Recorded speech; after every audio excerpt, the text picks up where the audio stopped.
everyone, this is Federico from Team PLAYMATS, and we're here back again with another video. This time is a 3v3 GOAT format challenge against Team Kabazauls. We're featuring the second match between PLAYMATS team and Kabazauls team. We're introducing Gnacca97, which played against our Red Power, and we'll see how the match went. Gnacca, introduce yourself, please. Hi to everyone. Okay, their links are in the description down below, so go check their channel out. The first video is online, is in Italian, so if you're Italian watchers, I hope you enjoy it as much as the English version. But we're not gonna waste your time anymore, and we'll jump up into the video. Sponsor, the first one being GRAAD, that stands for Great Authority and Authentication Division. That is a brand new certification for quality and authenticity of collectible cards. They want to offer professional and non-professional collectors an high quality and specific service regarding the authenticity and quality of collectible cards. Moreover, GRAAD offers the same services regarding whole brands in all TCG languages, so go check them out. The next shout out will be for PLAYMAT per TUTTI. They make stunning custom playmats which are totally amazing to play with, let me tell you. You can make your own personal playmat starting from a picture of your own, or even ask for a brand new project that will be your unique piece of art. So go check them out, and don't forget to follow them on their social media. All the information will be in the description down below. We see a couple of ties, and Red Power eventually wins the rock, paper, scissors and decides obviously to go first. We'll quick have a look at the hands. Just by looking at the hand, we see a mirror match. It's a chaos control against another chaos control. These builds are slightly different to one another. We see both hands are pretty poor. I don't think it's going to be an exciting match, but we will see. Our hands were very horrible, and the match started. We'll see. The match starts really slow, as Gnacca said. Red just sets a judgment and passes the turn to Gnacca. The Koichi is a pretty fortunate top deck. It's a perfect target for a T-set. He sets Rod and the Koichi, then passes back to Red. Red has the perfect out, being Nobleman of Crossout. Allora, I decided to use my Nobleman because he already had a lot of advantage. We see a top deck of Pasha that could be really interesting in the later stages of the game. He draws an MST and fires it off immediately, picking the dash shoot. That will be triggered. Just to know a little bit more about Red, Gnacca decides to put back the Parsha, that is the most dangerous card in this game state, since drawing could be interesting just to move the state up and get out of the swampy waters the game is going into. Here we can see a shitty top deck from Red, which draws another Metamorphosis, which does not do absolutely anything in this game state. And during Red Power standby phase, he flips another Trap Dash Shoot just to know a little bit more about Red's hand. He just acknowledges how bad the situation is. Regeki Drac was a very good top deck, but I forgot to take my Sinister, but I had also my Thunder, so it's nice. Good top deck from Rava, since Kaiku is the first monster that could put him out of these muddy waters, summons it and proceeds to attack into the Thunder Dragon, trying to clear the field and get him to monster advantage, try to banish the Sinister Serpent, which is the perfect target for the Regeki Break.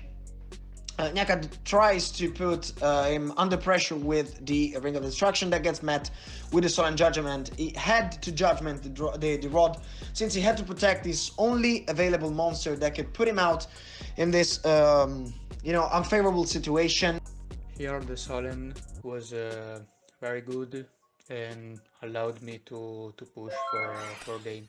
Here we see there was a pretty slow match. Nothing exciting happened until the last couple of turns. Gnacca played really well to stay safe and try to block Red as much as he could, trying to gain advantage and keep the advantage alive. He had a Snatch from the beginning, a Chaos Sorcerer that could be used. So he played really well, and we'll just move on to game 2, I believe. Game 2 starts with Rava going first. The hands this time, I believe, are a little bit better, since Red starts with strong with the Sangen plus a Torrential and Dust Shoot. Pretty good opening, pretty solid opening with an heavy for follow-up, breaker for backward removal, and DD Warrior Lady for banishing any potential threat. Red proceeds into the only move it could put him a little bit of advantage, just pushing for damage with a boosted up breaker. So Rava keeps on pushing with damage and setting the dash shoot, putting in a really good situation just to know the hand. Or Tomato is pretty nice, doesn't do much, but the dash shoot just removes the threat of the Chaos Sorcerer that could be dropped on the field in any moment. Here there wasn't no way to take the game, and I decided to quit. And now last game, game 3, we see you decide to go first, obviously. This time, I think both hands were really, really interesting. Here I decided to set my Decoichi. A breaker top deck from Red, it's really interesting for later stages of the game. Obviously, it's got a part 1 of the Trinity, Delinquent Duo. Here he activated his dash shoot, removing my Tsukuyomi and the possibility to draw again. And this turn I decided to do the random MST. I don't know why. Probably I smoked many drugs. Well, that's a Papa Lays effect. So, top deck Kaiku, that's nice. Decides to tribute summon the Sangan for a Parshath, adding a Sinister Serpent. That's always fair. In main phase 2, you obviously opted for a little bit of protection with the Scapegoats. We see another dead draw from your point of view. Book of Moon is not that effective against this game state. You just have to set it and set the Tomato as well, trying to survive. Well, in the end, you didn't need for Sangan effect since you top deck Tsukuyomi. Pretty good top deck. And there is the top deck that could mean a easy win for Red Power, since the Pot of Greed top deck was really great. Here we see another huge top deck from Red, a Premature Barrel that could get back the Power Shot that could be a really, really huge pain in the ass for the tokens. And the Pot of Greed that gets fired off, obviously. Call of the Haunted and Metamorphosis are the draws. Now we see the game get spicy since the Grace for Charity gets dropped and a Metamorphosis on Partial gets activated, so Balter is gonna be his life insurance. Here the game was very close. I decided to continue play, hoping a card changer for example a Mirror or a Torrential Tribute, but I didn't see that. Metamorphosis was very good. I decided to make Restrict to stall a few turns and try to recover the advantage, but he drew the Tsukuyomi, who destroyed my dreams, and he won the game.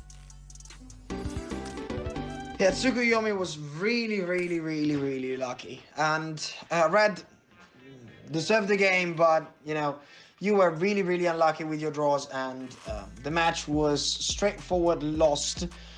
You managed to keep it up, and you kept fighting back, and pretty kudos to you. You were an amazing player, and this game was really well played.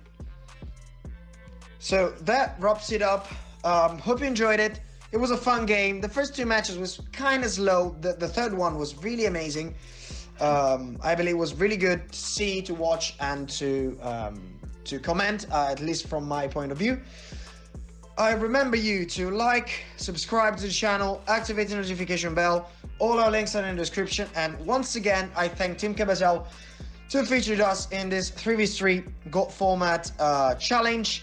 Obviously, all the links are in the description down below, so go check them out, go to the channel, subscribe to the channel, and I hope we'll collaborate a little more in the future, hopefully with live events and stuff like that. Bye. As usual, stay hungry, stay purple.